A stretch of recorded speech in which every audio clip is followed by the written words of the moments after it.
trabajado durante muchas décadas en el área de polímeros. La verdad es que tiene amplia experiencia desde la licenciatura y estuvo de posgrado de en esta área. Trabaja con polímeros que tienen aplicaciones médicas, por eso nos preguntar a la licenciatura. Les pido, sobre todo para todos, pero los que llevan el curso de material, atención a este tema, ya es nuestro último tema, pero no es menos importante. La verdad es que nos un poquito de tiempo, pero vamos a aprovechar que tenemos acá al doctor Abraham para que nos dé su curso de directivo de este tema. Démosle la bienvenida. Muchas gracias, doctora. Como dicen, ¿verdad? Lo mejor para el final. Pues, como dijo la doctora, ya son una buena cantidad de años desarrollando materiales poliméricos. Hoy en día sé que a lo mejor ustedes han escuchado que hay una gran controversia con lo que es acerca de los materiales poliméricos, comúnmente llamados plásticos. De hecho, por eso en esta presentación que he titulado el día de hoy Polímeros, aplicaciones biomédicas, he preparado un contenido corto, porque la realidad es que los materiales poliméricos dan muchísimo de qué hablar, ¿no? En ella vamos a dar algunas definiciones básicas y precisamente vamos a aclarar esta situación de cuándo un polímero se considera plástico, cuándo no. De hecho, todos los plásticos son polímeros, mas no todos los polímeros son plásticos, ¿sale? Esa es una, digamos, una cuestión que sí hay que identificar, porque últimamente, pues ustedes lo han explicado, ¿qué es lo que se trata? Dice, bueno, pues es la contaminación, o que hay que quitar los plásticos, hay que eliminar los polímeros, etc. Pero la realidad es que hay una diferencia muy significativa. También vamos a ver un poco de lo que es la clasificación de los polímeros, la síntesis de las características, y finalmente abordar un poco la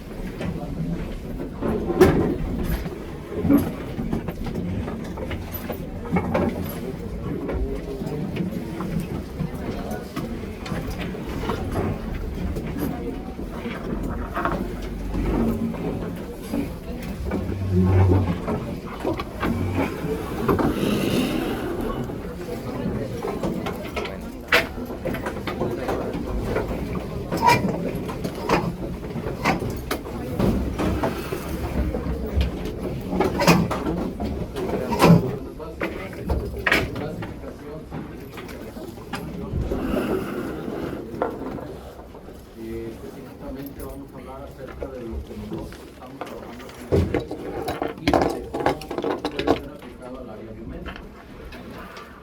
En general, a grandes rasgos, hay tres conceptos básicos que tenemos que entender aquí. Número uno, dice lo que es un monómero, lo que es una macromolécula y lo que es un polímero. ¿Sale? La primera parte donde dice, bueno, un monómero, esa es la unidad más pequeña. Esta, como dice ahí, dice la molécula más pequeña que se combina entre sí para formar macromoléculas. A su vez, una macromolécula está definida como una molécula de gran tamaño. Ese puede ser un término ambiguo, ¿verdad? Porque nosotros decimos, bueno, gran tamaño, ¿cuánto es? Sin embargo, ya hablando en el artículo siguiente, el libro morado de la IUPAC, define una macromolécula como una molécula con un peso molecular mayor a 2000 gramos por mol. 2000 gramos por mol ya es suficiente para que las moléculas no puedan ser separadas por métodos comunes de separación como destilación, extracción, filtración, etc. ¿Sale? A su vez, un conjunto de macromoléculas dan origen a lo que es un polímero. Por eso, como dice ahí, dice en general, un polímero pues, es una sustancia compuesta por macromoléculas. ¿Sale? Si lo quisiéramos ver ahora sí que como dicen normalmente con esferistas, pues veríamos algo así, ¿verdad? Ese es el monómero. ¿Sí? Es la unidad básica, la fundamental. Esta se combina y entonces vamos a obtener lo que se conoce como una macromolécula. Sin embargo, no todas las macromoléculas son del mismo tamaño. Nosotros vamos a tener una distribución. Esto significa que va a haber macromoléculas de más de 2.000 gramos por mol, pero va a haber algunas que pueden llegar hasta 50.000, 100.000, 1.000.000, etc. ¿Sale? Y el conjunto de todas ellas es lo que da origen a lo que se conoce como un polímero. Por eso ustedes han escuchado que se dice que los polímeros tardan años o cientos de años en poder degradarse, y eso se debe precisamente a las cadenas o al peso molecular de las cadenas que los componen. ¿Vale? De tal manera, si lo viéramos ya con un poquito más de química, dice, bueno, ese es el monómero, ¿sí? Es mi unidad base de donde yo voy a partir. Más adelante vamos a ver que hay dos tipos principales de polímeros. En este caso, este doble enlace se rompe y forma lo que son distintas macromoléculas. ¿Sí? Como pueden ver, dice, en general, si nosotros pudiéramos aventarnos un clavado dentro del reactor en la polimerización, lo que veríamos serían moléculas o macromoléculas de tamaño medio, de gran tamaño y un tamaño pequeñito. A ese conjunto de macromoléculas es a lo que se le conoce como polímero. ¿Vale? Ahora, en general, dice, bueno, ¿y cuál es la diferencia entonces con un plástico? Porque hemos oído mucho, ¿no?, acerca de la contaminación por plásticos y demás. De hecho, pues hoy en día, al ver imágenes como esas, se les citó a los plásticos como que es la muerte, ¿no? Siempre se dice, no, pues ya los plásticos tienen sinónimo de contaminación, es sinónimo ya inclusive, por ejemplo, hoy está de moda el término de microplásticos, de cómo se está afectando inclusive ya el ADN de los humanos, ¿no? Por ejemplo, ya hay investigaciones donde se han encontrado microplásticos en ovarios, en testículos, también en ciertas células humanas, y eso está provocando mutaciones. Sin embargo, pues ahora sí que, como dirían, ¿no?, la culpa no la tienen siempre los plásticos, o no la tienen los polímeros. ¿Cuál es entonces la diferencia entre uno y otro? Como ya vimos, un polímero es una sustancia formada por macromoléculas. Por ejemplo, las proteínas, incluso el ADN, son clasificados como un polímero. La celulosa, la quitosana, todos ellos son polímeros, ¿vale? La diferencia entre un plástico y un polímero es que un plástico es en realidad un polímero sintético principalmente, y que ya se le dio digamos, un proceso o una manufactura, ¿sí? Es decir, ya se sometió a un proceso de calentamiento o de deformación térmica o mecánica para generar un material que va a tener una aplicación en específico. Esa es la diferencia. Por eso yo les decía que, bueno, todos los plásticos son polímeros, mas no todos los polímeros son plásticos, ¿sale?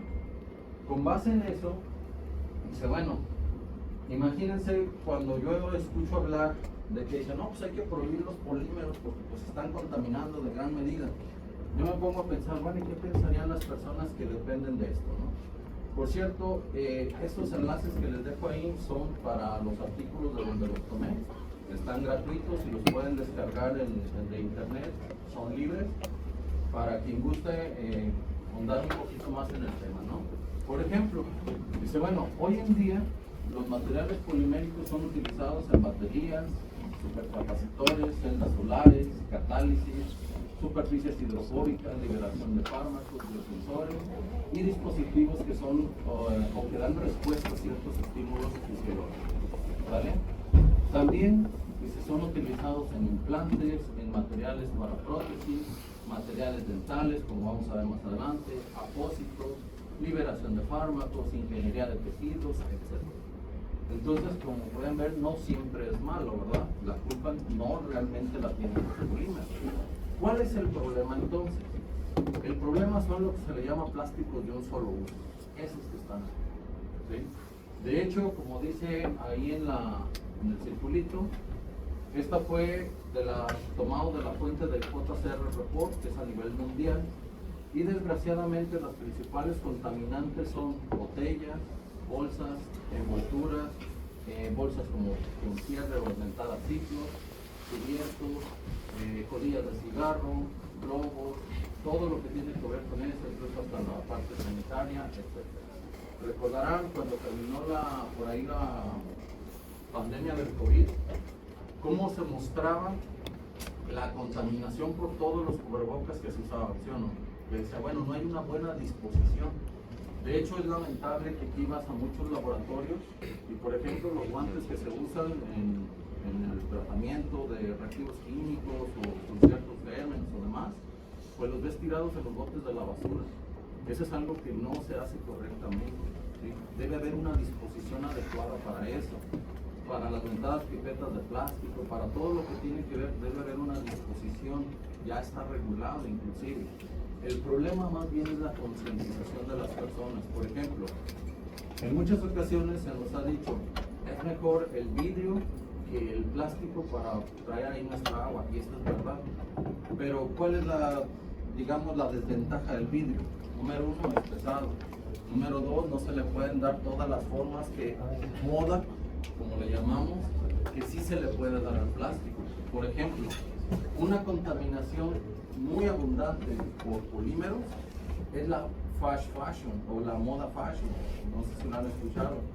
Cómo se tira o se compra un montón de ropa que normalmente siempre que diga poliéster, poliuretano, etcétera, tiene que ver con polímeros, ¿vale? Como vamos a ver más adelante.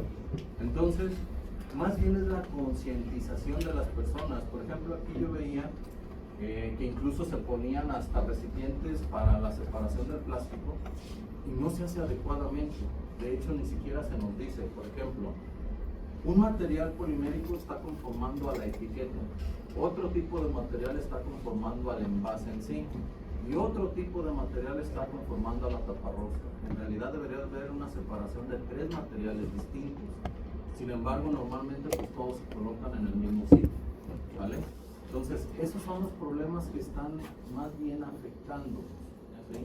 Es decir, la principal contaminación se está dando por plásticos de un solo uso, no por materiales plásticos que normalmente pueden ser utilizados de forma biomédica o también en utensilios médicos, ¿de acuerdo? No sé.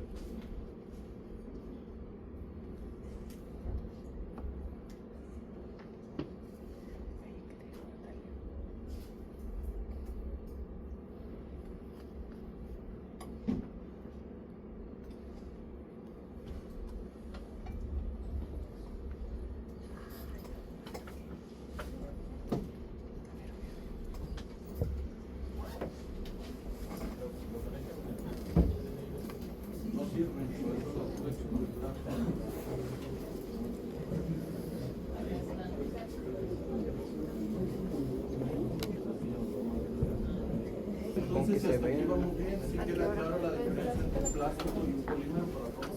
Sí. Entonces, ahora vamos a pasar a los plásticos. Los polímeros prácticamente se clasifican en 2 tipos. Primero, desde su fuente, se pueden ser clasificados como naturales o sintéticos. Como su nombre lo dice, pues los naturales son aquellos que ya están presentes en la naturaleza, glucosa, glucosana, acción, etcétera, ¿no? Incluso el ADN. Mientras que los sintéticos son aquellos que son elaborados por el hombre a través pues, ya de los materiales que se obtienen del petróleo o de la destilación del petróleo. Ahora, con base también hay otra clasificación que se da con base en su composición. Con base en su composición, estos se clasifican en monopolímeros, copolímeros, terpolímeros y polímeros múltiples. ¿A qué se refiere con esto? Miren, este que está aquí es conocido como el mentado poliestireno, seguro lo han usado. Si han usado un vaso de esos de espumado, ese es poliestireno espumado. De hecho, es de los materiales más usados a nivel mundial. Cerca de 52 millones de toneladas se fabrican año con año, ¿vale? Un homopolímero, entonces, como dice ahí, dice, es aquel que está formado por un solo tipo de unidad monomérica. Es decir, como pueden ver, esta figurita que está aquí se repite una y otra vez, ¿sale? A esto es lo que se le llama como unidad monomérica. La característica del poliestireno es que es un material quebradizo. De hecho, si lo viéramos, parece vidrio. Su temperatura de transición vítrea, es decir, la temperatura a la cual pasa de ser rígido a ser ablado o chicloso, es alrededor de los 105 grados Celsius. Por lo tanto, él tiende a ser muy quebradizo, ¿vale? Es un material que si nosotros tuviéramos un recuadro de él, lo dejáramos caer, se rompería fácilmente. Entonces, ¿por qué están utilizados? Bueno, Eso tan utilizado porque se lo utiliza como copolímero o terpolímero. ¿A qué se hace referencia cuando hablamos de un copolímero? Dice, bueno, un copolímero es aquel que está formado por dos unidades de monómero distintas. Si ustedes se fijan, aquí aparece el estireno y aquí aparece otro material que seguro lo han utilizado, que es el acrilato de butilo. Si alguna vez han masticado un chicle, han masticado acrilato de butilo. Si alguna vez han puesto un aerosol esos para fijar el cabello, ahí viene el acrilato de butilo, ¿vale? Entonces, fíjense la diferencia de ser un material altamente quebradizo, cristalino, que tiende a romperse fácilmente. Cuando se combina con el acrilato de butilo, entonces sus propiedades se modulan. Es decir, tiene una parte rígida, pero también una parte aulada. Les decía, este se utiliza mucho en lo que son los chicles, claro, cuando es grado alimenticio, ¿sale? Entonces, ahora los copolímeros se forman precisamente para satisfacer necesidades que un homopolímero solo no puede. ¿Por qué? Porque este le va a dar una parte viscosa, mientras que este le da una parte de tenacidad, dureza, ¿sale? Entonces los dos se combinan. Por eso se dice que los materiales poliméricos tienen viscoelasticidad, es decir, se pueden estirar, resisten la carga o un esfuerzo antes de romperse. Y luego, finalmente, están los que son los terpolímeros. Vean que ahí también está participando el estireno. Si alguna vez han hecho impresiones en 3D, seguramente lo han utilizado. Este compuesto que está aquí es el mentado ABS.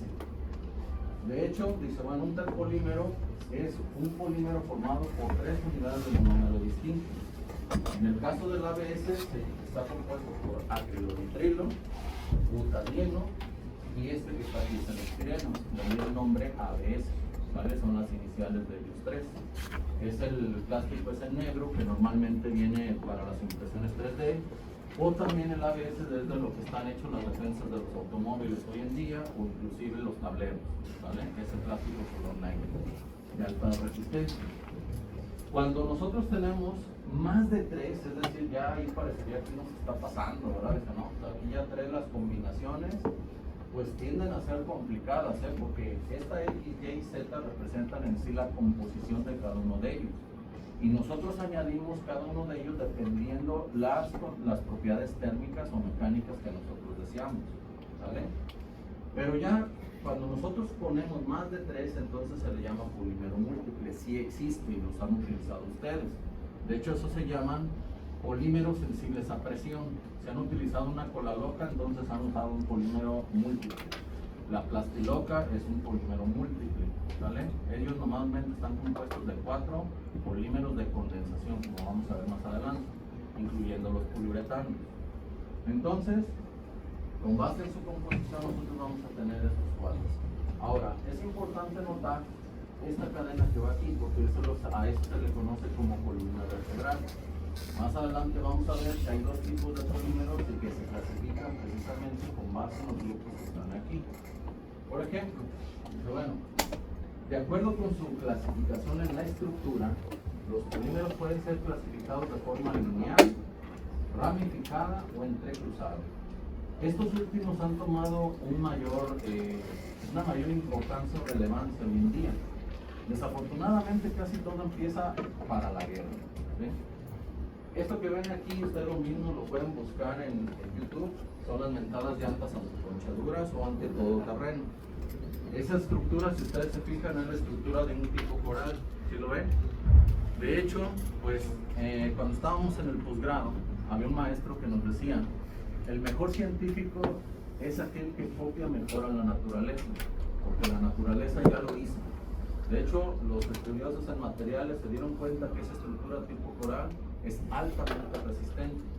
Si nosotros añadimos a eso la capacidad de los polímeros de tener esa capacidad viscoelástica, es decir, recibir impactos y permanecer intactos, pues imagínense en los convoys de combate, que pueden ir por terrenos desde desiertos, desde cierto tipo de empedrados, etcétera, ¿no?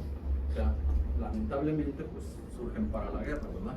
Hoy en día en Europa se están vendiendo ya llantas antiponchaduras para bicicleta, que eso ya es más amigable, e inclusive tenis con ese tipo de suelas, ¿vale? Lamentablemente pues aquí nos van a llegar como en 10 años más, si alguien va a Europa los puede buscar. Este tipo de materiales también han tomado gran importancia, sobre todo en la purificación de agua, sobre todo en el uso de membranas. Si nosotros lo viéramos en un microscopio electrónico, que por cierto tenemos uno aquí, no sepa, normalmente se ven así, ¿vale? Estas redes entrecruzadas, cuando las vemos a nivel molecular, o de estructura más bien, lo que veríamos son algo así. Entonces, por estas cavidades es prácticamente por donde se va filtrando el agua. Naturalmente, pues vean que se obtienen presiones muy altas, ¿vale? Entonces, es una técnica más que se está utilizando hoy en día en purificación. Finalmente, la última método de clasificación más importante es el método de síntesis. En este caso me voy a limitar nada más a los dos primeros, que son los que se utilizan mucho en lo que es la parte biomédica, que es la adición y condensación. Y dice, bueno, hace un momento yo les decía que había algo que se llamaba columna vertebral. ¿Cuál es la diferencia principal? La diferencia principal es que en los polímeros de adición, si ustedes se fijan, todos estos son ejemplos de ellos, debe estar presente un doble enlace carbono-carbono, lo que se le conoce como alquenos. Cuando este se rompe y se polimeriza, entonces se forman simplemente enlaces sencillos a lo largo de toda la columna vertebral del polímero, ¿sale? Algunos de los ejemplos que más son utilizados es el polietileno, que es utilizado en películas, juguetes, botellas, bolsas de plástico, etcétera, ¿no?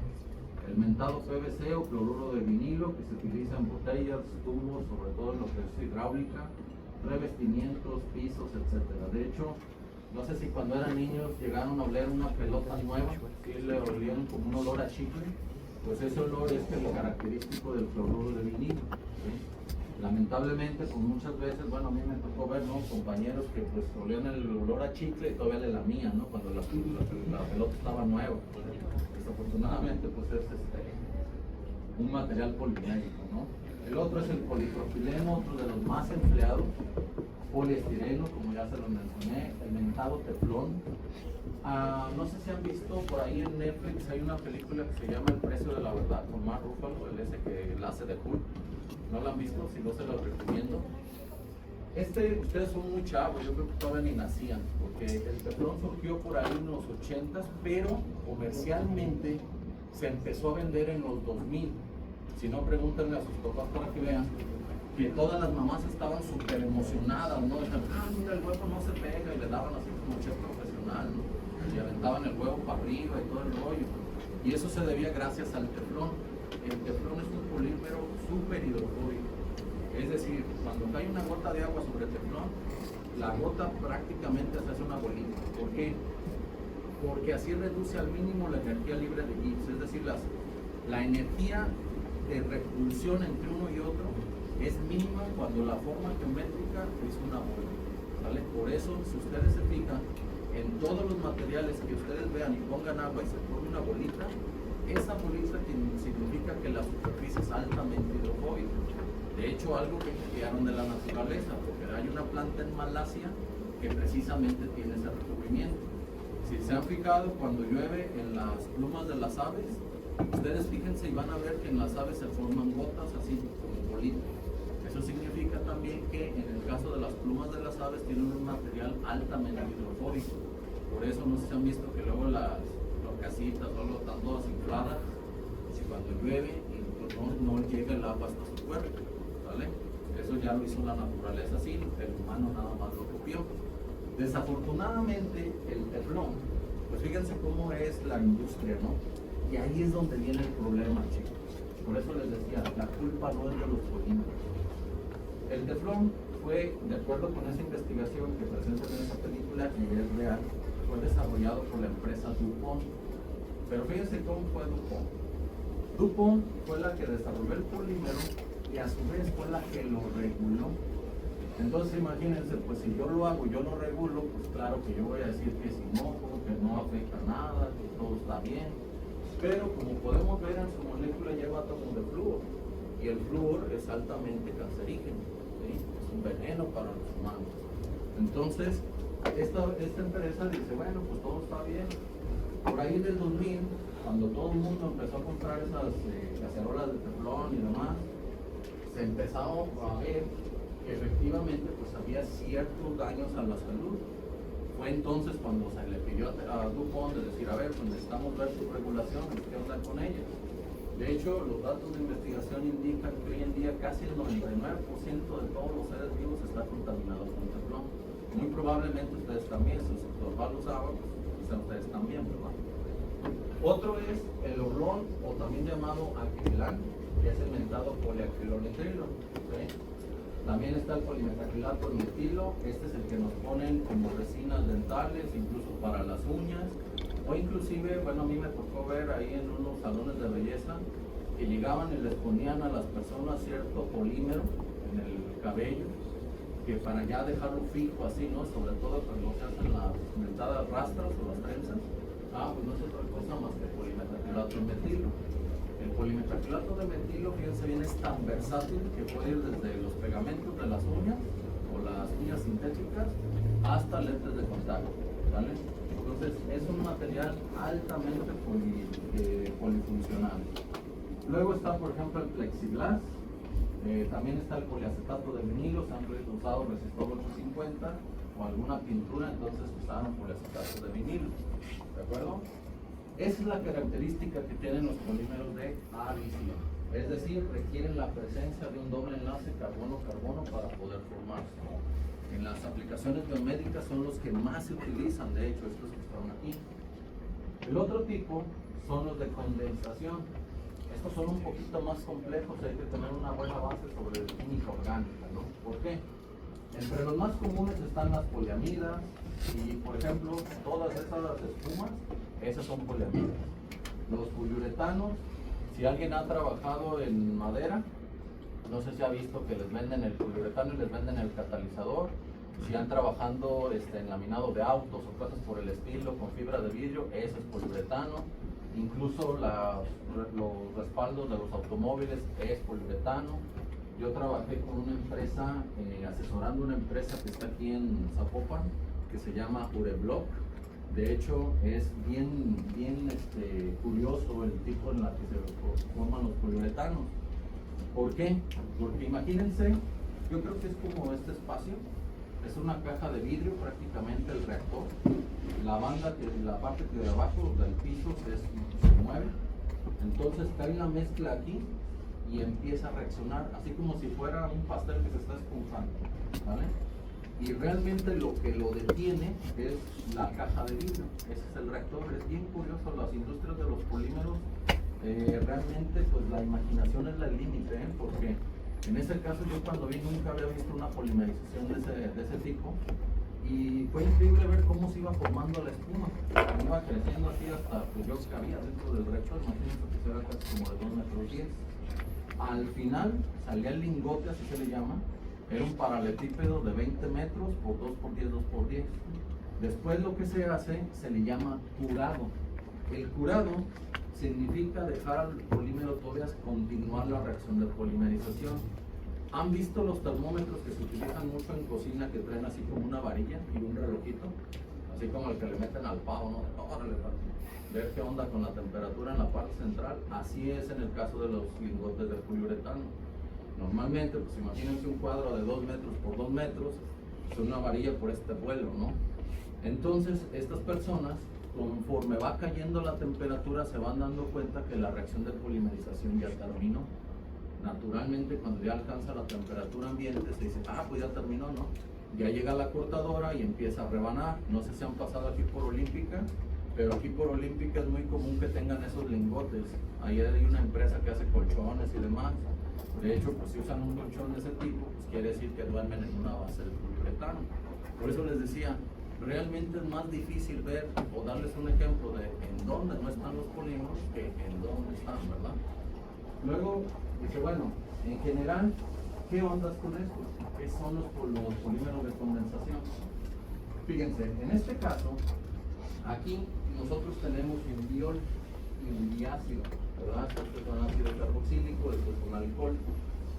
Lo que ocurre es que esta parte de la molécula se va a desprender y entonces este oxígeno va a quedar enlazado a este carbono. Ustedes se fijan, aquí cuando nosotros hacemos reaccionar un diol con un diácido es lo que se conoce como poliéster, ¿vale? ¿Cuál es la característica de todos los polímeros de condensación? La característica de todos los polímeros de condensación es que a lo largo de su columna vertebral debe haber uno de estos enlaces que están aquí. O debe ser un éster, o debe ser una amida, un éter, un sulfuro, un uretano, un carbonato, que es el metado policarbonato, una sulfona, etc. Todos ellos son ampliamente utilizados en la industria biomédica, entonces la mayoría de ellos. Si ustedes son biomédicos, les recomiendo darle una buena revisada a la parte de química orgánica, es importante. ¿Por qué? Porque créanme que yo cuando he empezado a trabajar con estos materiales, pues como muchos no estás en la carrera y dices, ¿para qué le va a servir? Y toda la onda, uno quiere andar tirando la pari, ¿no? Pero después te encuentras, llegas a las industrias y te dicen, es una polisulfona para separar, es una columna de intercambio iónico. Y te quedas, ¿no? Y se polisulfona, que es una polisulfona. Es que los grupos funcionales y todo el rollo, ¿no? O sea, libro de orgánica, ¿no? Y de repente a veces me ha tocado ir a asesorar en industrias y llegas con el tipo que es el gerente y le dices, mira, vamos a hacer una emulsión acrílica, necesitamos una base de este tipo de monómero, así, y se queda, ¿no? Pues dejen llamo a la planta de Alemania, es que todos nos lo mandan de allá.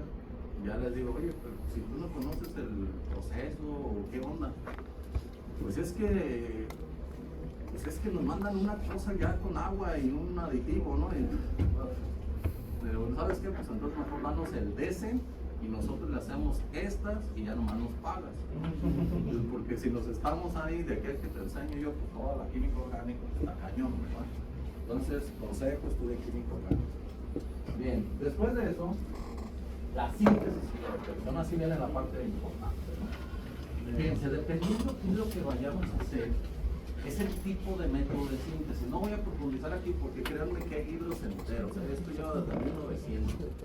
De hecho, aquí tenemos dos libros de 2 premios Nobel en el área de química. Uno es el Gran Folklore y el otro es Staudinger, ¿sí? Ellos ganaron el premio Nobel precisamente por esto. Pero dependiendo del tipo de polímero que vayamos a hacer, es el tipo de síntesis que nosotros aplicamos.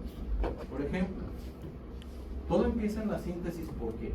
Porque en la síntesis, el arreglo molecular que van a tener las cadenas de polímero son fundamentales para las propiedades térmicas y mecánicas. Las cadenas de polímero son tan largas que, a diferencia de otros materiales, tienen una característica muy peculiar.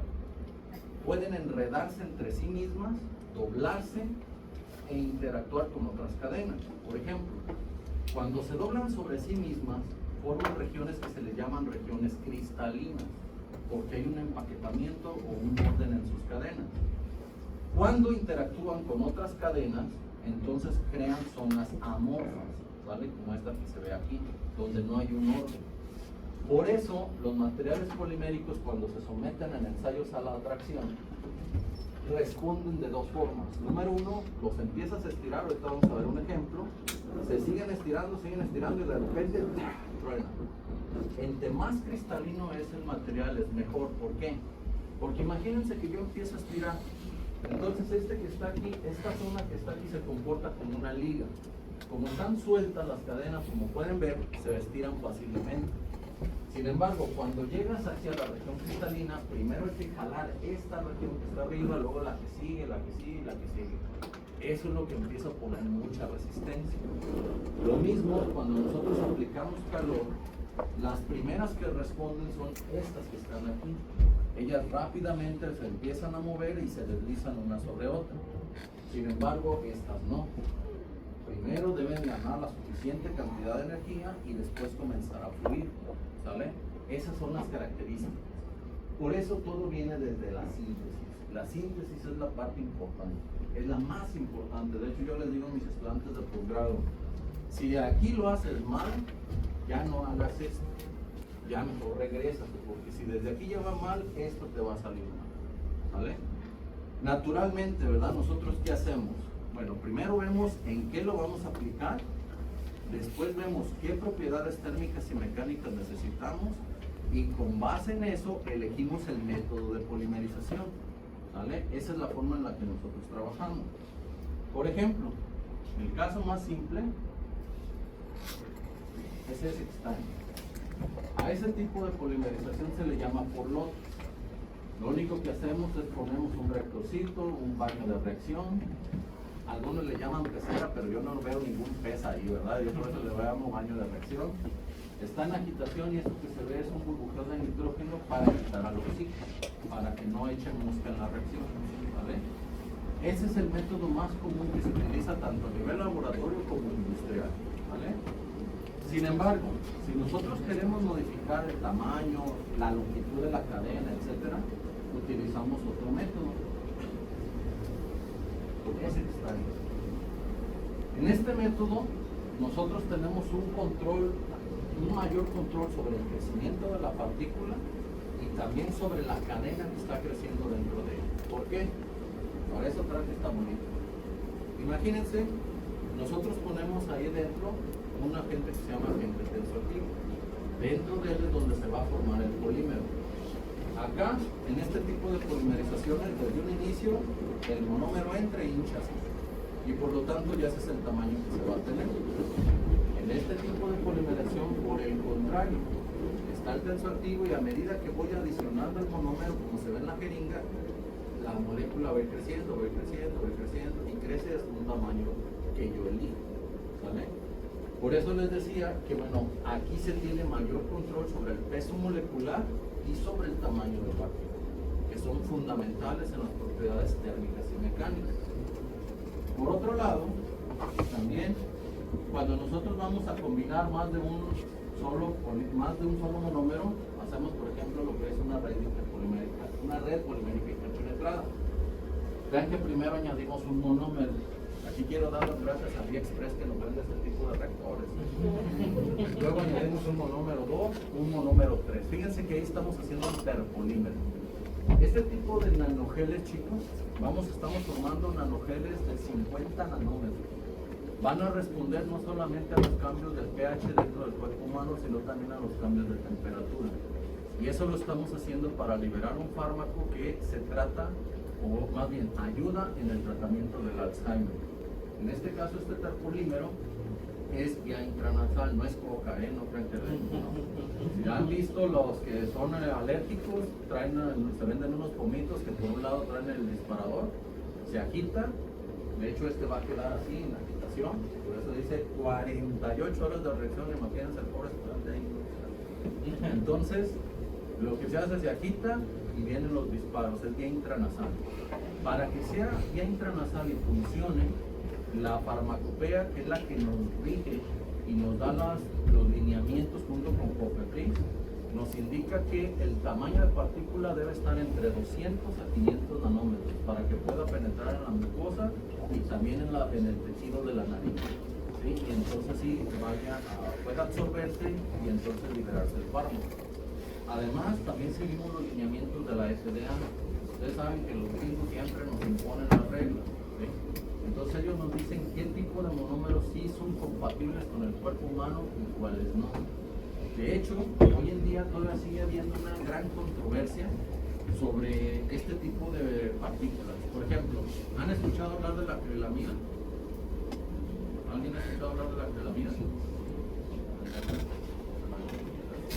La acrilamida es un polímero de adición, pero fíjense cuál es la controversia. Muchos dicen que cuando está como monómero, como unidad repetitiva, o así solito, sin polimerizar, es altamente cancerígeno. ¿Sí? Y que una vez que se polimeriza, es decir, una vez que se crea la cadena, ya no es cancerígeno, que porque ya no tiene radicales libres, ¿de acuerdo? Ese es el problema.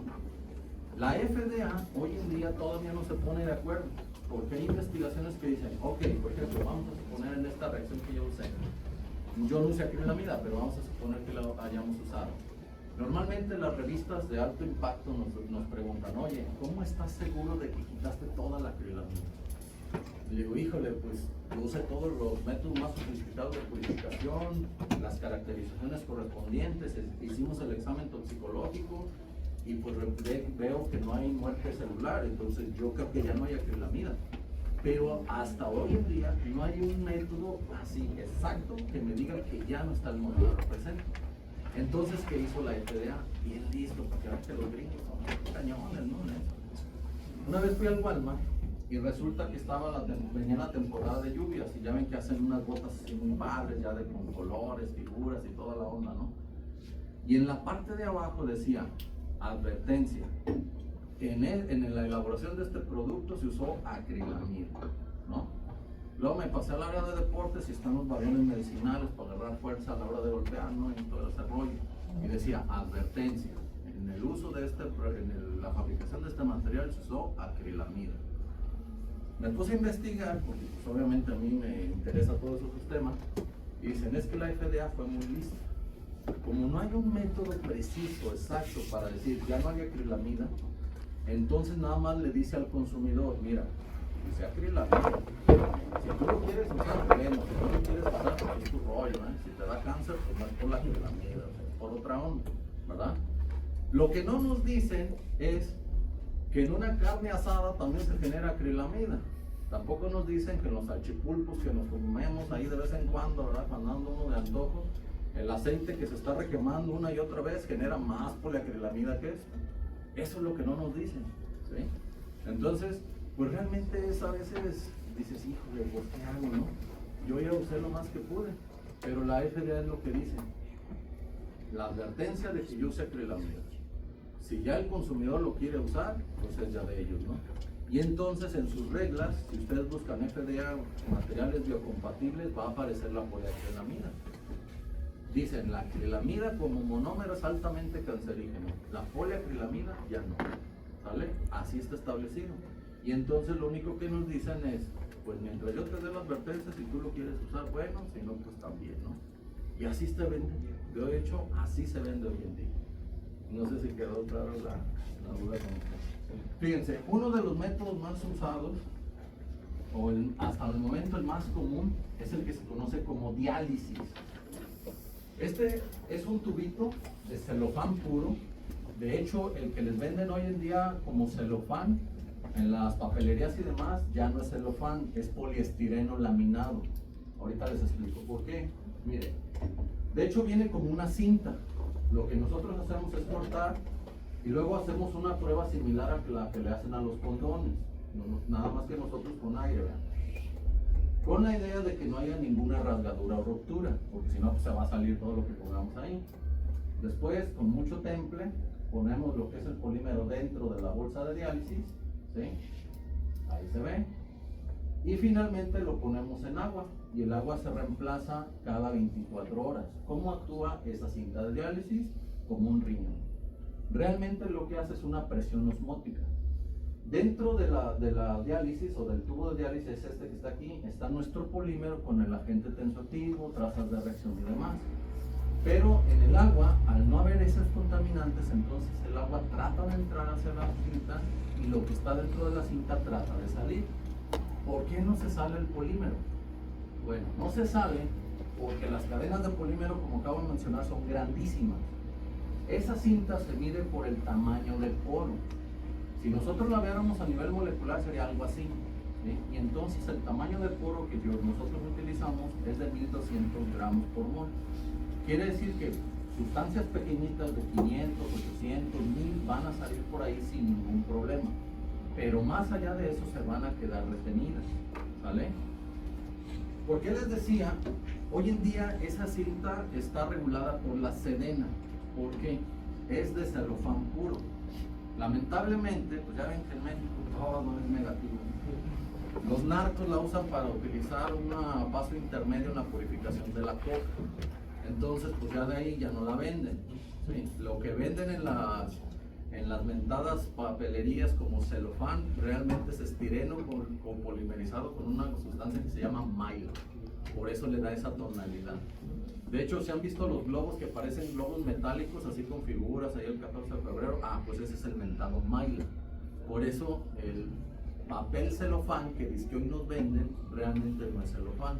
Lo sacaron del mercado porque pues, lamentablemente los narcos lo usaban para hacer sustancias ilícitas y nos terminaron jodiendo también a los investigadores, ¿verdad?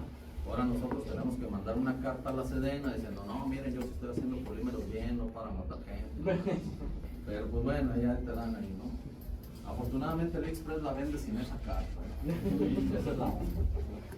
Una vez que nosotros hacemos el proceso de purificación, que es la diálisis, entonces pasamos a la caracterización. Vean, ya el polímero seco queda de esta manera. Entonces, aquí en el QC tenemos una buena cantidad de equipos, no lo suficientes, es la realidad, pero sí tenemos una buena cantidad de equipos. Por ejemplo, para medir peso molecular, morfología, propiedades mecánicas, infrarrojo, calorimetría o propiedades térmicas y tamaño de partículas. Rápidamente, la calorimetría, ¿para qué nos sirve? ¿Para qué les serviría en el caso del área biomédica? Esta nosotros lo hemos utilizado para identificar ciertos compuestos, la pureza de los compuestos, la cristalizabilidad de ellos, ¿sale? Y también las propiedades térmicas de los polímeros. La más importante es la temperatura de transición vítrea, es decir, cuando está rígido y pasa a estar aislado, ¿vale? Esa técnica es muy importante para eso. Después viene la que, bueno, algunas que también se podrían utilizar y lamentablemente no tenemos GA, TMA, DMA y DCC. Esta es quizá la más importante. Déjenme decirles por qué. ¿Han escuchado hablar hoy en día de los hidrogeles que se inyectan en la rodilla? Sí. Y que eso sirve para el tratamiento de artrosis. Esta máquina sería genial. ¿Por qué? Nosotros estábamos trabajando con un médico.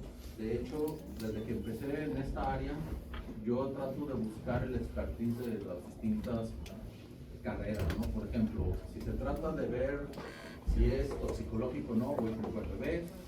Si se trata de ver el movimiento, voy con ingenieros o ya personas electrónicos, etcétera, que me puedan apoyar. He hecho primeros conductores, de hecho. Aquí nosotros buscamos esta máquina porque esa máquina, esta sería la muestra del hidrogel o del polímero que yo inyecto, y estas dos que se les llama mordazas, lo que hacen son frecuencias de este tipo, muy similares a cuando uno camina, cuando uno corre, cuando uno salta, ¿verdad? Yo lo que he hecho, como vamos a ver más adelante, es aplicar compresión hasta que el hidrogel truena. Sin embargo, pues yo estaba emocionado, ¿no? Mira, tenemos un material muy chido. Llegamos al centro médico y nos dice ahí la persona, pues no sirve. Y dije, ¿cómo no? O sea, pues imagínense que digan que no sirve. Dice, es que el problema es que ustedes midieron la cantidad máxima de energía necesaria para romperlo. Dice, pero la rodilla, realmente pues no vas a estar ahí hasta que se rompa, ¿verdad? Dice, en la rodilla tú caminas, saltas, corres y demás. Dice, entonces nosotros necesitamos una prueba de un equipo que realmente pues esté haciendo lo más similar posible al movimiento al que va a estar sometido ese gel o ese material. Y no solo eso, también cuando uno hace movimientos de torsión, este equipo puede hacer ese tipo de esfuerzo tangencial al que sometemos a los meniscos, por ejemplo, cuando jugamos básquet, cuando jugamos fútbol, etc. Dice, entonces, por eso esta máquina sería muy buena. Desafortunadamente, pues el CUSEI no la tenemos. Se supone que ya la encargaron, ¿verdad? Va a llegar allá en el 2150, pero de ahí viene, ¿vale? Otra que también esa sí la tenemos es el peso molecular, se le llama cromatografía. Cromatografía es separar, chicos, básicamente eso es lo que hace. Dentro del equipo hay 4 columnas, ¿okay? Cuando yo inyecto mi muestra, hay aquí un depósito de solvente que arrastra la muestra como si fuera un drenaje, y entonces dentro de estas columnas son porosas, hay un montón de poros, de tal manera que las partículas grandotas de polímero, las cadenas grandotas de polímero, no caben en esos poros y entonces salen rápidamente. A eso se le llama volumen o tiempo de elusión. Estas serían las cadenas más grandes del polímero. Luego las que son medianas, algunas entran a esos poros y por lo tanto se tardan más en salir. Y finalmente las más pequeñitas que sí caben entre los poros, pues van entrando en muchos poros y por lo tanto son los que más tardan en salir. Eso me permite a mí formar una distribución de peso molecular. Acuérdense que los polímeros están formados por macromoléculas, ¿verdad? Y dijimos que las macromoléculas eran chiquitas, medianas, grandotas, chiquitas, medianas, grandotas. Entonces, esta distribución me dice precisamente cuál tipo de macromolécula domina. Si las pequeñitas, las medianas, las grandotas, ¿vale? Por eso es importante medir el peso molecular. Todas las propiedades térmicas y mecánicas están relacionadas a esto.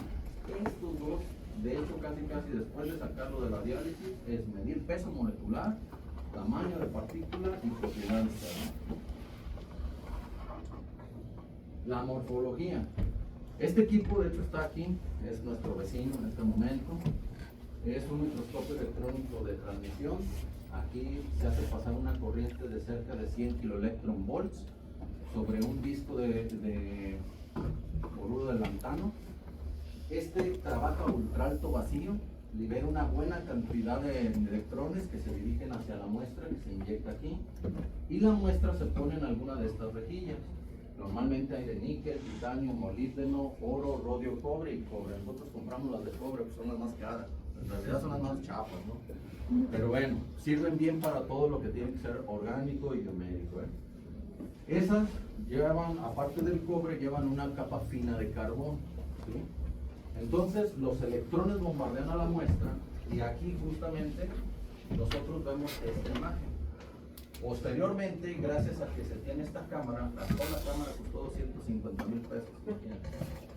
Esa cámara nos permite mandar la imagen a una computadora y en la computadora nosotros hacemos este análisis. Aquí lo que observamos son la morfología. Por ejemplo, estos son nanogeles. ¿Qué era lo que nos importaba ahí? Lo que nos importaba ahí es que todos los nanogeles tuvieran el mayor tamaño posible, o que más bien, que todas las partículas fueran lo más parecido posible. ¿Por qué? Si ustedes se fijan, todas son esféricas, ¿sí? Y casi todas tienen el mismo tamaño. Vean que son 50 nanómetros, algo pequeñito. ¿Por qué? Porque dependiendo en dónde lo vas a liberar, es el tamaño particular que te dicen. Por ejemplo, ya les mencioné que la nariz es de 200 a 500. Pero si va a pulmón, por ejemplo, deben ser menos de 100, y así dependiendo en dónde lo vayas a inyectar. Si va intravenosa, deben ser menos de 50 nanómetros y cosas por el estilo, ¿sale? Entonces, con base en eso, dice, bueno, si son lo más parecido posibles, entonces la liberación será también lo más homogéneo posible, ¿de acuerdo? Eso es lo que nosotros buscábamos. Otra de las características o de las técnicas que usamos es la espectroscopia de infrarrojo. Normalmente aquí se muele nuestro polímero con un blanco, se prensa y se hace una pastilla. Cuando se hace pasar luz infrarroja sobre esa pastilla, entonces todos los enlaces de las moléculas empiezan a vibrar de manera diferente. Dependiendo la vibración, nosotros nos podemos dar cuenta de muchas cosas. Por ejemplo, aquí nosotros sintetizamos precisamente poliacrilamida para la liberación de fármacos y después lo combinamos con otro material para ver realmente cómo se estaba formando, si se estaban formando o no. Ustedes pueden ver que aquí está la acrilamida pura, miren, la que está en color morado. Cuando se combinó, pueden ver cómo las señales, algunos equivocadamente le llaman picos, pero las señales se empiezan a mover, se empiezan a desplazar o incluso empiezan a reforzarse. Eso significa que realmente los dos están interactuando entre sí y que están presentes los dos. Esta técnica, junto con la calorimetría, nos sirve inclusive para darnos cuenta si es de alta pureza, si hay algún contaminante, si están formando copolímeros, terpolímeros, etc. ¿Vale? Y finalmente, las propiedades mecánicas. Este es el que les decía. ¿Puedes darle el video del gel? Nosotros hicimos este gel que pretendíamos inyectar en el cuerpo humano, todavía seguimos trabajando con él. Lo sometimos a un esfuerzo, estando hinchado en condiciones fisiológicas, es decir, condiciones ambientales de la rodilla. Y empezamos a ver aquí cómo se fractura, como si fuera el menisco. Y luego ya de que se está fracturando también, ¿sale? Entonces toda esta evidencia es la que nosotros llevamos. Y le decíamos pues a esta persona, oye, pues así está la onda, ¿cómo ves? Y él decía, el problema es de que ustedes están haciendo una prueba llevándolo hasta el fallo. Entonces aquí no me serviría. ¿Por qué? Dice, porque pues las articulaciones no se llevan al fallo, ¿verdad? No vas a estar, como les decía, no va a estar parado y hasta que se truene el menisco, ¿vale? Aún todavía continuamos trabajando en ello, y aquí pues son donde podemos relacionar distintas áreas, ¿no? Nosotros buscamos precisamente personas con el expertise en eso que nos puedan ayudar y nos digan, mira, las condiciones que se deben de tener son estas, por ejemplo. Las condiciones fisiológicas las buscamos con unas personas de 4B para preguntarles cerca de la rodilla cómo estaba el líquido sinovial, qué pH tiene, qué sales son las más comunes, por qué se genera el ácido úrico ahí, por qué era importante considerarlo, etcétera, ¿no? ¿Se puede ver otro? Aquí por otro lado hicimos un polímero que queríamos utilizar como sustituto de tendones. Y aquí también fue otro revés, ¿no? ¿En qué sentido? Ahorita le pueden animar. Vean todo lo que se estiraba, ¿eh?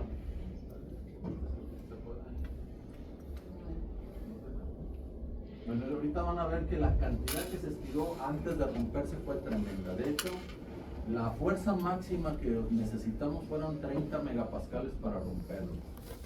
¿Saben ustedes cuál es la fuerza máxima que se requiere para romper el tendón más fuerte del cuerpo humano? ¿O cuál es el tendón más fuerte del cuerpo humano, chicos? ¿La rodilla? No, hay uno más abajo. El tendón de Aquiles, exactamente.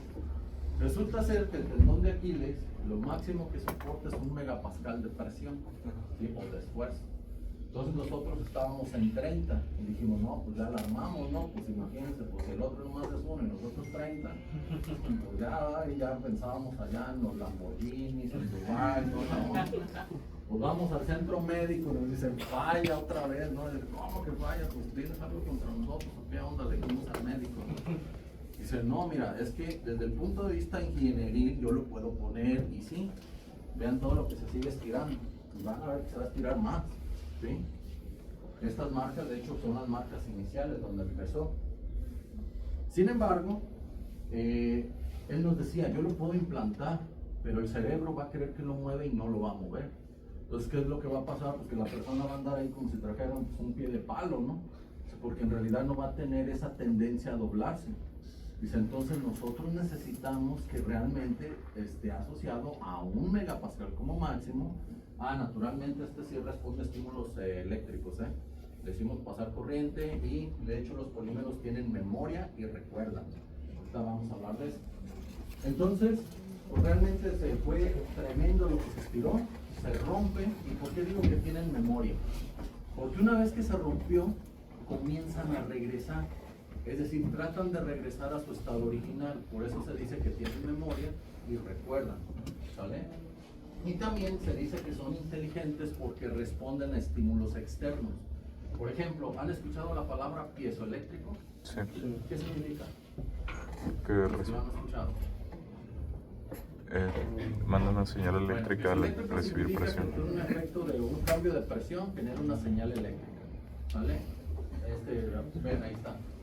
Se rompe, aquí no se aprecia realmente así de inmediato porque comienza a regresar lentamente. Por eso se dice que tienen memoria y recuerdo, ¿vale? De hecho, esa máquina nos ha hecho famosos, ahorita van a ver por qué. Finalmente, el punto número 4, aplicaciones que nosotros hacemos en USAID. Nos basamos en 2 materiales, hidrogeles y nanoemulsiones. ¿Por qué hidrogeles?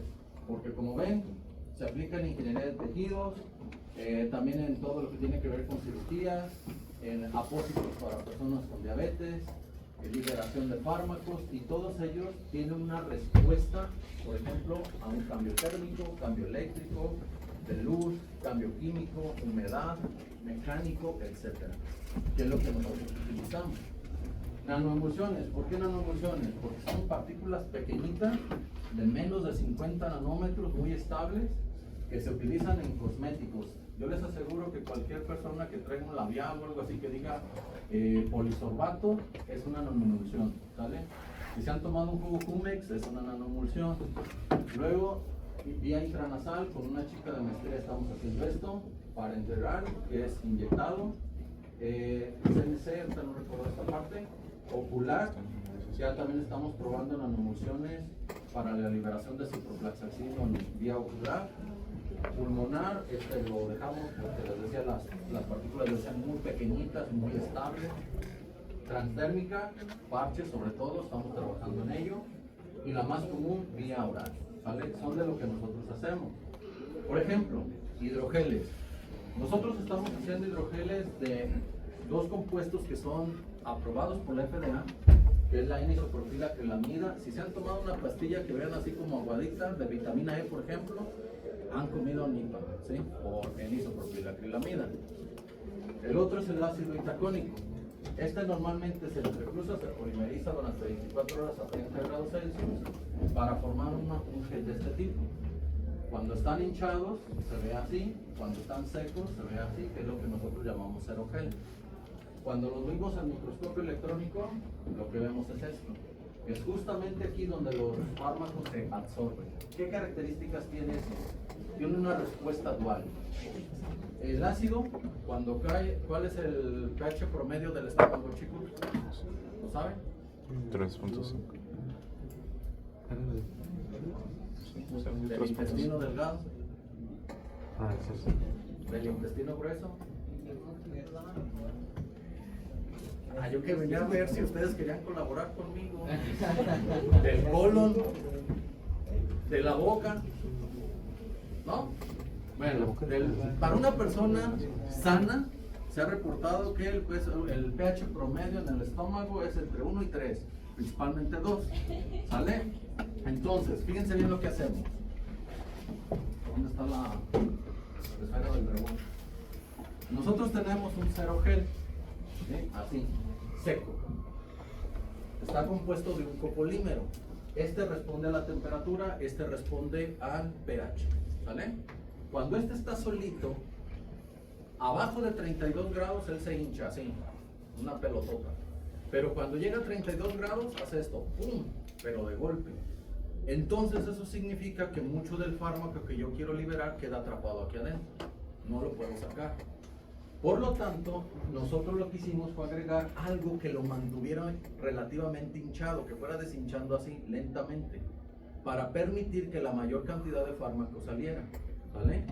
Cuando nosotros hicimos esta combinación, movimos esa transición, es decir, se iba siendo cada vez más pequeñito, alrededor de los 37-38 grados, que es la temperatura corporal promedio. Esa era nuestra meta. ¿Vale? Entonces, lo que hacemos, dice, bueno, este tipo de hidrogeles se ven así, dice, y es justamente en estas estructuras donde el material se absorbe. Ahora, el fármaco se puede absorber en la parte de arriba, pero también en la parte de dentro. Lo que nosotros queremos es que se absorba adentro. ¿Por qué? Porque si queda por fuera, entonces rápidamente, ¡pum!, se libera. Y ustedes saben que una liberación inmediata, dependiendo del fármaco, pues puedes incluso hasta, en lugar de beneficiar al paciente, lo puedes dañar. Eso nos lo explicaron las QRBs, ¿eh? No crean que se lo estoy inventando. Entonces ellas nos dijeron, miren, que ustedes lo están regando, necesitamos que se meta. ¿Sí? Dice, ¿por qué? Para que cuando venga deshinchando lentamente, entonces la dosis diaria que está recomendada por la COFEPRIS se pueda alcanzar y el periodo en el cual se va a liberar pues sea más prolongado. Esa es la ventaja de los hidrogeles, ¿de acuerdo? Aquí también hicimos lo que son mentados nanogeles. Estos son para los de vía intranasal. Si se fijan, dice, bueno, a diferencia del otro que era un gelesote, pues aquí son pequeñas partículas, las llevamos a analizar y medimos lo que era su tamaño de partícula promedio. Como pueden ver, pues no rebasan los 500 nanómetros. Y lo mejor, que dependiendo del tipo, el valor del pH, si se fijan, aquí nosotros estamos quedando un poquito abajo. La transición está ocurriendo cerca de los 32 o 33 grados. Quiere decir que todavía nos falta modificar la composición para que esta transición en realidad ocurra acá. ¿Vale? Ese es el reto. De hecho, esto lo está trabajando una chica de la maestría en ciencias del material. También hemos hecho este tipo de polímeros que se llaman núcleo coraza. Núcleo por lo que se ve aquí, coraza por la parte externa. En este caso fue con un tipo de doctorado, también eran nanogeles de quitosana con nipa, para hacerlo todavía más biocompatible, ¿sale? Con él liberamos un fármaco que se utiliza en el tratamiento de la diabetes, que es la mentada metformina, y de hecho ganamos el primer lugar a nivel nacional como la mejor solución en la tesis tecnológica desarrollada por estudiantes de ingeniería. Esto, si mal no recuerdo, si está fue en el 2021. Él es el sujeto en cuestión. Le ha ido bien, entonces pues creo que fue una de las personas que mejor formamos, ¿no? También estamos haciendo polímeros semiconductores para biomonitoreo. Este es un tipo de polímero que se le llama polifluoreno, no es cancerígeno, ya se hicieron las pruebas de toxicidad o toxicológicas, como es el nombre adecuado, que cuando se irradia con cierta longitud de onda produce esta fluorescencia. Entonces puede ser utilizado en mapeos o bioimágenes, ¿no? Naturalmente, bueno, nosotros realmente nos dedicamos nada más a la síntesis del material, que quede claro. Ya la aplicación biomédica, pues eso sí no la hacemos nosotros, buscamos a los expertos que lo hagan, ¿vale? Otro que logramos hacer es el mentado tiofeno, es otro polímero conductor. Aquí nosotros hicimos una membrana y también hicimos geles. Este gel, cuando se le conecta al ano del cátodo, pasa la corriente eléctrica, ¿sí? Entonces vimos que también puede ser utilizado en biosensores o en otro tipo de materiales. La desventaja de él, el color negro. Como que al simplemente verlo dicen, no hombre, no, pues no vamos a meter en el cuerpo humano, oye, pues no pasa nada. No, pues ese no ve. Entonces están buscando alternativas que no le den esa tonalidad. Este ya es su color natural, ¿sí? Pues están buscando copolímeros justamente para cambiar eso, que sean más cristalinos. También, no sé si sabían, pero aquí su maestra pues desarrolló esa máquina. Nosotros nada más hicimos lo que es la parte de nanoemulsiones. Ella se encargó de hacer este tipo de nanofibras, que lo estamos tratando de utilizar como parches transdérmicos para la liberación de sustancias activas. También lo estamos tratando de utilizar en apósitos para las personas que sufren úlceras. Lamentablemente ahí por una cuestión personal, de hecho eso fue lo que me motivó a entrar en esta área de investigación. Personas con diabetes cercanas a mí que han perdido extremidades, que sufren de las úlceras y demás, pues dije, bueno, pues una vez vi que se aplicaba un polímero y vi que decía poliácido acrílico y que también decía celofán y demás, y yo decía, bueno, pues eso nosotros lo podemos hacer. Entonces nos dedicamos a investigar, vimos que por medio de nanoemulsiones podíamos hacer fibras como esta y que se pueden hacer todavía. Estamos colaborando con una persona que está en Chile mediante una técnica que se llama layer by layer o capa sobre capa, en la cual podemos hacer precisamente este tipo de apósitos, ¿no? Que puedan ser utilizados en el tratamiento de úlceras.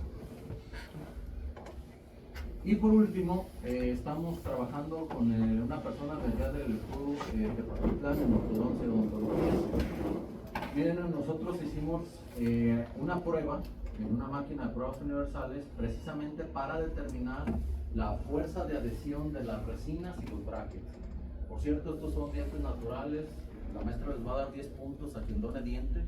No entiendo nada. Vean ahí cómo sale botando el bracket, ¿sale?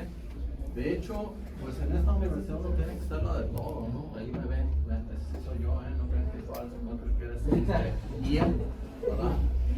Uno la tiene que hacer de herrero, eléctrico, barrendero, rector, a veces, de lo que sea. Hicimos esta punta, entonces ayudamos a las personas de odontología a generar una resina con ciertas partículas cerámicas, y creemos que eso le va a dar mayor adhesión al metal junto con el diente o el esmalte del diente, ¿sí? Entonces lo que hicimos, bueno, ellas hacen la base, ponen la resina, ponen el bracket. Lo que nosotros hacemos es la prueba mecánica para determinar cuánta cantidad de energía es necesario a ese cizallamiento. ¿Por qué lo hacemos así? Ellos, que son los expertos, nos decían que en realidad esa técnica de medir el cizallamiento es la técnica correcta. ¿Por qué? Dice, porque en realidad los brackets están, o las ligas que nos ponen en los brackets, dice, están sujetas a ese movimiento, en la masticación, etcétera, ¿no? De hecho, los dientes se sometieron a ciertos tipos de pH, por ejemplo, fueron sumergidos en Coca-Cola, en café, en leche, en saliva artificial, con el objetivo también de determinar cómo afectan las sustancias que consumimos a las resinas con la cual adherimos los brackets, ¿sale? Recomendación: no tomen coca. Entonces, se soltaron así, casi con ver a la punta, pum, se caían. Más si tienen brackets, ¿no? Entonces son de las cosas que nosotros estamos haciendo. ¿De acuerdo? Para finalizar, ya nada más también mencionar, estamos haciendo películas con movimientos antivictorianos. Esta tenemos una tela, una película en la cual nosotros ponemos partículas o metálicas como es la plata coloidal o cobre, que son antimicrobianos, también el óxido de zinc, y la idea es precisamente una buena distribución. Como pueden ver, aquí hay agregados, esto no nos serviría. Lo que nosotros tratamos de hacer es polímeros biodegradables con estas partículas. Si han visto lo que es los forros esos de plástico concha, que se quitan y luego se pegan y ya ahí parece como si no hubiera nada en la superficie, esa es la idea, ¿sale? De tal manera nos surgió esa idea porque veíamos que sobre todo aquí en los laboratorios, cuando los chicos hacían prácticas, pues tenían que estar limpiando las mesas con distintos solventes y demás, ¿no? Entonces yo les proponía a las personas que nos ayudan en PPB, les decía, bueno, ¿y qué tal si llegas, pones el contact de un polímero biodegradable para no seguir aumentando la contaminación por plástico, y que realmente pues todo lo que trabajen ahí sea sobre una maceta inocua, después lo quitan y listo, ¿no? Porque también pues el uso de solventes todo el tiempo, pues hay que hacer una valoración, ¿no? Entonces de ahí también surgió esta idea. Para finalizar les dejo el código QR de una página de Instagram que abrieron ahí los chicos del laboratorio, donde subimos videos como los que acaban de ver, información respecto al área de polímeros y cómo las distintas aplicaciones que le damos, etcétera. Se las recomiendo, ¿no? Tuvimos cosas interesantes. Pues ahí estamos para cualquier aclaración, duda o pregunta.